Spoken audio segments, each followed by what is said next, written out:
Assalomu alaykum aziz yurtdoshlar, hurmatli obunachilar. Biz Urganch shahrida 4 qavatli domimizning 3-qavatida 2 xona sotib olib qo'yildi. Eshiklarimiz yaxshisidan qo'yilgan ekan. Toza remont etib ekan. Birgalikda ko'rib o'tamiz. Bismillahirrohmanirrohim deb boshlaymiz video obzorimizni. Koridorimiz, devorlarimiz toza fon qilingan. 2 xona kotyoldan ega. Bu yerimiz samozel. Issiq, sovuq suv, gaz svetida muammo yo'q beriladi.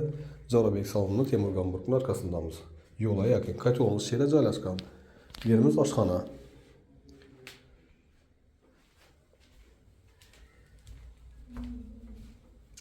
Oyoq kiyimimiz 100% gilam bilan döşelingan. Birimiz zal.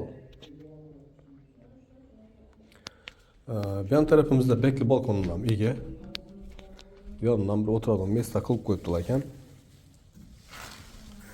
İşini tapsan qilib.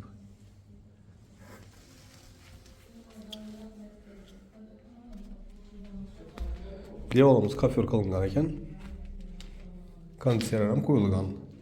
Bu yanimiz spalni.